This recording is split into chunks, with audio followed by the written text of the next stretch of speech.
Era terça-feira, 11 de setembro de 2001. O céu de Nova Iorque estava limpo. Milhares de pessoas entravam no metro, tomavam os seus cafés, as suas rotinas apressadas. Aparentemente seria mais um dia comum de trabalho. Mas em menos de 2 horas, aquela cidade e o mundo inteiro mudaria para sempre. O primeiro voo colidiu com a torre norte da World Trade Center às 8h46. O voo 175 de Boston para Los Angeles colidiu com a torre sul da World Trade Center às 9h03. O voo 77 de Washington DC para Los Angeles colidiu com o Pentágono às 9h37. O voo 93 de Newark para São Francisco. Os passageiros tentaram retomar o controle e o avião caiu perto de Shanksville, Pensilvânia, às 10h03 numa área rural. Acredita-se que o alvo seria a Casa Branca ou o Capitólio. Não houve sobreviventes em qualquer um dos voos. E este é provavelmente um dos momentos mais trágicos que assola a nossa memória. E várias perguntas que nos deixam curiosos. Quem é que estava por trás destes ataques? Por que razão os Estados Unidos tornaram-se um alvo? E como foi possível um plano tão complexo passar despercebido às maiores agências de inteligência do mundo? Sejam bem-vindos e bem-vindas a mais um vídeo do O Vasco!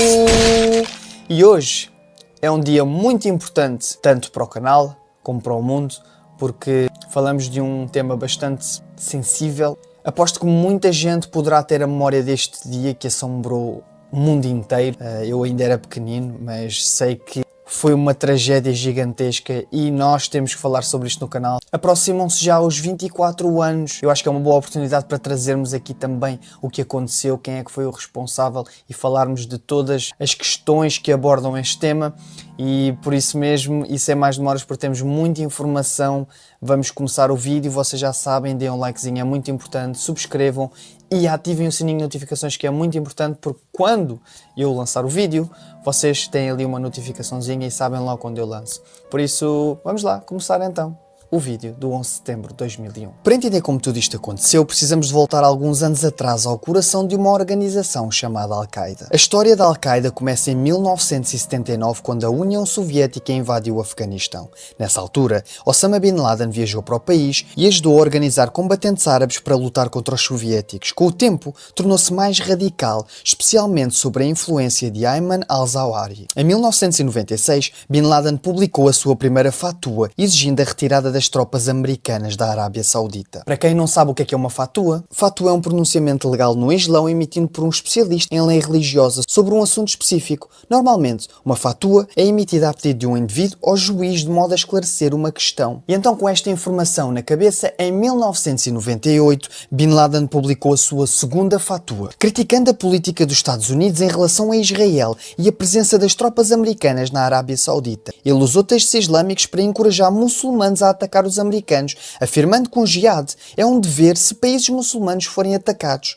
Começamos a verificar aqui que as coisas estavam a começar a aquecer e havia cada vez mais ódio pelos Estados Unidos da América. E tudo isso iria resultar numa tragédia. Depois do ataque, Bin Laden, que orquestrou os ataques, inicialmente negou. E a grande pergunta que nós todos temos é: será que foi Bin Laden que organizou todo este ataque? Que provas é que eles conseguiram reunir? Houve aqui algumas evidências que, de facto, conseguissem comprovar que Bin Laden tinha sido responsável por este ataque monstruoso. A rede Al Jazeera transmitiu uma declaração de Bin Laden a 16 de setembro de 2001, afirmando, e passo a citar: "Gostaria de salientar que eu não realizei este ato, que parece ter sido realizado por indivíduos com motivos próprios." Em novembro de 2001, as forças americanas recuperaram uma fita de vídeo de uma casa destruída em Jalalabad, no Afeganistão. Na fita, Bin Laden é visto a falar com Khalid Arabi e admite que sabia dos ataques antes deles acontecerem. Em 27 de dezembro de 2001, um segundo vídeo de Bin Laden foi divulgado. Nas filmagens ele disse, e passo a citar: "O terrorismo contra os Estados Unidos merece ser louvado, porque é uma resposta à injustiça, com o objetivo de forçar a América a parar o apoio a Israel, que mata o nosso povo, mas não chegou a admitir a responsabilidade pelos ataques." Tudo nos leva a 3 anos depois, que foi a 2004, que foi realmente o ano em que ele admitiu que de facto tinha cometido este ataque monstruoso. Ele disse que os ataques foram realizados porque somos livres e queremos recuperar a liberdade sobre a nossa nação. Ao minar a nossa segurança, nós minamos a deles. Bin Laden disse que orientou pessoalmente os seus seguidores a atacar o World Trade Center. Outro vídeo obtido por Al Jazeera em setembro de 2006 mostra Bin Laden com Ramzi bin al-Shibh, bem como 2 sequestradores, Hamza al-Ghamdi e Wael al-Shehri, enquanto faziam os preparativos para os ataques. Os Estados Unidos jamais mais indiciaram formalmente Osama Bin Laden pelos ataques de 11 de setembro de 2001, mas ele esteve na lista dos mais procurados pelo Escritório Federal de Investigação por causa dos bombardeamentos das embaixadas americana na Tanzânia e em Nairobi, no Quênia. Mas a grande questão é que Bin Laden não planeou isto tudo. Como vocês podem entender, isto é uma operação gigantesca e bastante complexa, não é? Os sequestradores tinham que saber pilotar os aviões, tinham que saber o que iriam fazer, porque os aviões não iriam parar sozinhos às próprias torres. E então tudo isto foi um plano bastante bem coordenado pela parte da Al-Qaeda, e eu vou-te demonstrar que ele também não o fez sozinho. Ele teve, obviamente, ajuda de mais pessoas. E uma delas era Khalid Sheikh Mohammed, Ramzi bin al-Shibh e outros membros da Al-Qaeda. Ajudaram a organizar cada detalhe deste ataque. Khalid Sheikh Mohammed, como eu tinha referido acima, foi o principal arquiteto dos ataques de 11 de setembro. Após a sua captura no Paquistão, ele admitiu publicamente em 2002 que ajudou a planear os ataques junto com Ramzi bin al-Shibh. A motivação de Mohammed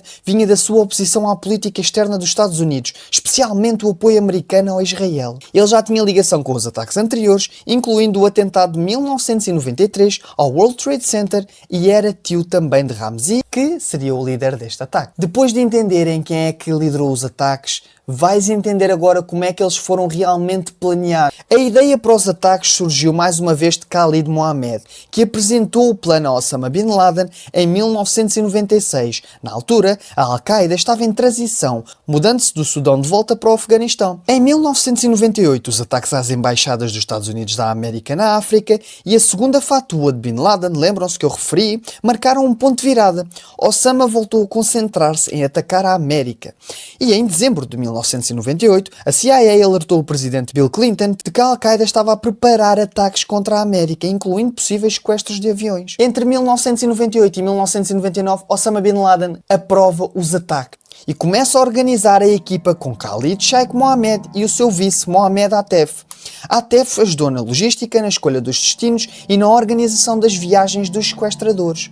Bin Laden também participou na seleção dos participantes, descartando alguns alvos que julgou muito difíceis, como a USA Bank Tower em Los Angeles. Os primeiros sequestradores foram escolhidos: Nawaf al-Zami e Khalid al-Midar, jihadistas experientes que lutaram na Bósnia. Eles chegaram aos Estados Unidos da América em janeiro de 2000 e fizeram aulas de voo em San Diego. Porém, devido ao fraco inglês e dificuldades nas aulas, acabaram por servir apenas como sequestradores secundários. Eu quero que vocês entendam o trabalho que eles tiveram para orquestrar isto tudo. Isto foi um plano de anos, vocês viram? Em 1998 e 1999 foi quando ele aceitou realmente que este plano seguisse para a frente, mas isto já estava a ser falado há muitos anos atrás. Depois disso, no final de 1999, um novo grupo juntou-se ao plano: Mohammed, Marwan, Ziad e Ramzi, vindos de Hamburgo, na Alemanha. Bin Laden escolheu-os porque eram homens educados, falavam inglês e tinham experiência na vida de um Ocidente. Isto tornava-os candidatos ideais para um ataque nos Estados Unidos.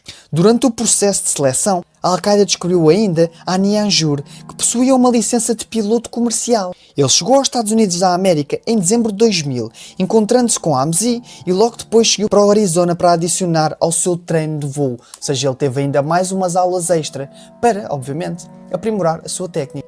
Na primavera de 2001, os outros sequestradores, os chamados Muscle Hijackers, responsáveis por controlar os passageiros, começaram a chegar aos Estados Unidos da América. Em julho de 2001, Mohammed Atta reuniu-se com Ramzi, em Espanha. Foi nessa reunião que ajustaram os últimos detalhes do plano, incluindo a escolha final dos alvos. Bin al-Shibh também transmitiu a pressão de Bin Laden. Os ataques tinham que acontecer o mais depressa possível. Tudo isto nos leva realmente ao dia D, no dia em que este plano foi realmente metido em prática. Como eu tinha dito inicialmente, eram 19 sequestradores no total, dividindo-se em 5 sequestradores em 3 aviões e 4 no último avião, que foi realmente o que não foi contra prédio nenhum, foi apenas contra uma zona rural. Durante o sequestro, os terroristas usaram armas brancas para esfaquear e matar os pilotos dos aviões. Relatórios feitos com as chamadas telefónicas vindas dos aviões indicaram que facas foram usadas pelos sequestradores para ferir comissários de bordo, bordo e pelo menos um caso um passageiro durante 2 dos sequestros. Alguns passageiros foram capazes de fazer chamadas, no qual muitas dessas chamadas foram vazadas e são completamente chocantes. Inclusive estes foram mesmo capazes de fornecer várias informações de que vários sequestradores estavam a bordo de cada avião, tinham usado sprays químicos contra a tripulação como gás lacrimogéneo ou spray pimenta. A comissão do 11 de setembro concluiu que 2 dos sequestradores tinham comprado recentemente ferramentas manuais multifunções da marca Leatherman. Uma comissária de bordo do voo 11, um passageiro do voo 175 e os passageiros do voo 93 relataram que os sequestradores tinham bombas, embora um dos passageiros tenha mencionado acreditar que poderiam ser falsas. Nenhum vestígio de explosivos foi encontrado nos locais do ataque e a comissão concluiu que as bombas provavelmente também eram simuladas. Esta informação que eu te vou dar agora é bastante interessante e, especificamente no voo 93 da United Airlines, as gravações da caixa preta revelaram que a tripulação e os passageiros tentaram retomar o controle do avião, depois de saberem, através de chamadas telefónicas, que outros aviões tinham sido usados para atingir edifícios naquela manhã. Para quem não sabe, uma caixa negra ou caixa preta é um nome popular de um sistema de registro de voz e dados existentes nos aviões. O som ambiente das cabines de comando e do sistema de áudio são gravados pelo gravador de voz, ou CVR, da Cockpit Voice Recorder, e os dados de performance como velocidade, aceleração, altitude e ajustes de potência também são fornecidos. Segundo a transcrição destas gravações, um dos sequestradores ordenou que a rota do avião fosse alterada ao perceber que estavam prestes a perder o controle para os passageiros. Pouco depois, o avião despenhou-se num campo aberto em Shanksville, na Pensilvânia, às 10h03 na hora do local. Vocês já sabem então que se não fossem estes tripulantes a rebeliar-se, provavelmente o alvo original, segundo o organizador dos atentados, Khalid Mohammed, que eu já te falei bastante aqui, o alvo inicial do 93 seria o Capitólio dos Estados Unidos, conhecido pelo nome de código Faculdade de Direito. Depois do grande impacto que os aviões tiveram, literalmente impacto físico, naquela altura, 3 edifícios do complexo do World Trade Center desmoronaram devido a falhas estruturais provocadas pelos impactos e incêndios. A Torre Sul do World Trade Center 2 caiu às 9h59 depois de arder durante 56 minutos, após ter sido atingida pelo voo 175 da United Airlines. A Torre Norte do World Trade Center 1 desmoronou às 10h28 após aproximadamente 102 minutos de incêndio causado pelo voo 11. Quando a Torre Norte desabou, os escombros danificaram o prédio da World Trade Center 7, iniciando um incêndio que durou várias horas. A estrutura do edifício foi comprometida, levando ao seu colapso total às 17h21.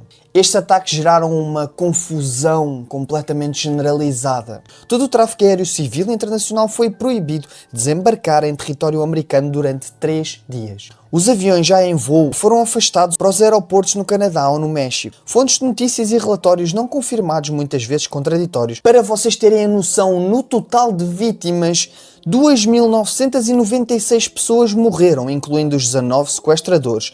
Destas, 2.977 eram vítimas, 246 nos 4 aviões onde não houve sobreviventes, 2.606 na cidade de Nova York e 125 no Pentágono. A grande maioria eram civis, com exceção de 55 militares mortos no Pentágono. Algumas mortes ocorreram meses depois devido a doenças causadas pela exposição à poeira do colapso das torres 5 meses depois, como o caso de Felicia Dunn Jones e Hayward Leon. No complexo da World Trade Center, cerca de 17.400 pessoas estavam presentes, com 14.154 nas torres gêmeas às 8h45. A maioria das pessoas abaixo da zona do impacto conseguiu evacuar com segurança. No entanto, pelo menos 1.366 na Torre Norte e 618 na Torre Sul morreram nos andares atingidos. Apesar dos 2.753 mortos no World Trade Center, centenas de pessoas morreram instantaneamente com os impactos, enquanto outras ficaram presas. Cerca de 200 pessoas saltaram dos edifícios para a morte na tentativa de escapar ao fogo e ao fumo. Como podem ver, uma tragédia. Muitos ocupantes acima dos andares de impacto tentaram alcançar os telhados esperando resgate por helicóptero, mas as portas estavam bloqueadas e as condições impossibilitaram qualquer operação de salvamento aéreo. Ou seja, as pessoas foram ao engano, não é? Que estavam nos andares superiores e acabaram por também morrer, não é?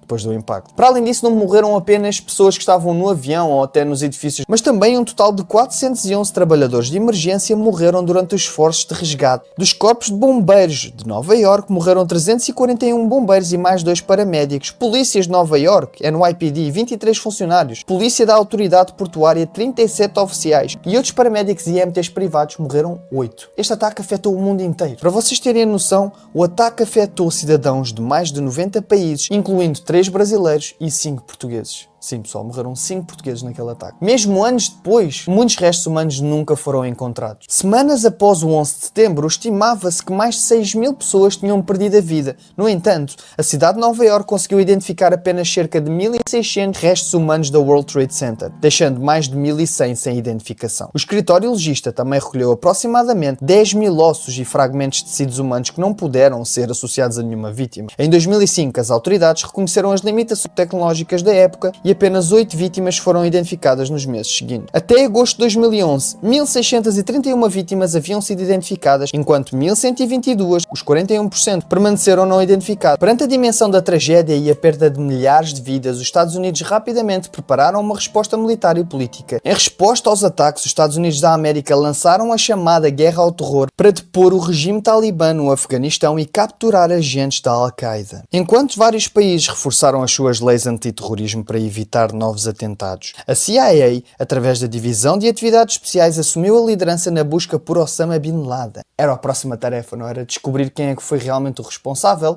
e, bem, pela explicação inicial que eu te dei, já sabia quem é que seria, não é? E agora esse era o grande problema, era encontrá-lo porque ele estava basicamente escondido. As autoridades americanas apontaram Bin Laden e Al-Qaeda como principais responsáveis e ofereceram inicialmente uma recompensa de 25 milhões de dólares por informações que levassem à sua captura ou morte. Em 2007, o Senado aprovou o aumento desse valor para 50 milhões, embora nunca tenha sido formalizado. Além disso, associações de aviação ofereceram mais 2 milhões como incentivo. No dia 10 de outubro de 2001, Bin Laden foi incluído na lista de 22 terroristas mais procurados pelo FBI. Apesar das acusações, o Talibã recusou-se a extraditá-lo. Apenas após o início dos bombardeios no Afeganistão, em outubro de 2001, o Talibã chegou a propor a entrega de Bin Laden a um terceiro país, desde que os ataques fossem suspensos. A oferta foi recusada por Bush, que reafirmou a sua culpa. Acreditava-se que Bin Laden estava escondido nas Montanhas Brancas no leste do Afeganistão, perto da fronteira com o Paquistão. Ele estava presente na Batalha de Tora Bora no final de 2001.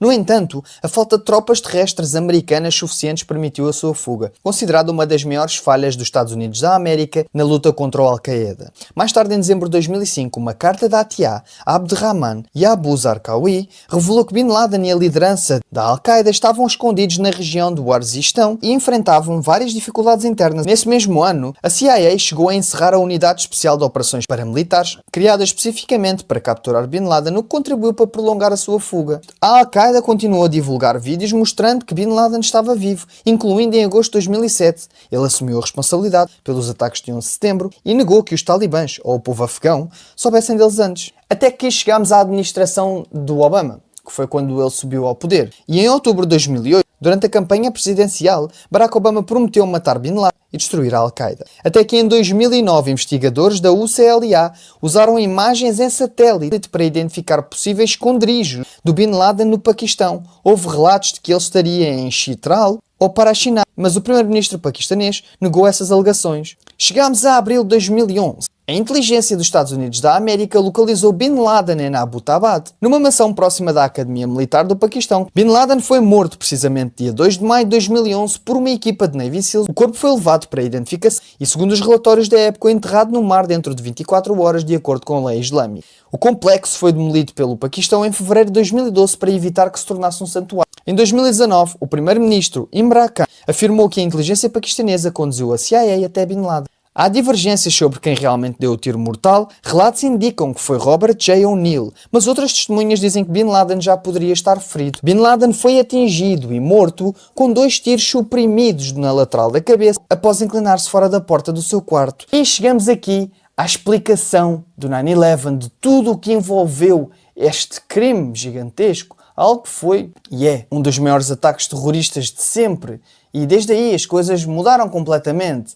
E eu agora quero que tu te mantenhas comigo mais um pouquinho, porque nós no episódio 2, porque vai haver mais um episódio que vai ser o podcast, precisamente, que nós vamos fazer, e vamos falar de teorias de conspiração. Este vídeo foi apenas e meramente sobre factos. O próximo vídeo vou ser um bocadinho mais flexível e também abrir aqui finalmente o canal a teorias de conspiração sobre o 11 de setembro. Friso que não estou a dizer que as conspirações que eu vou falar são verdade.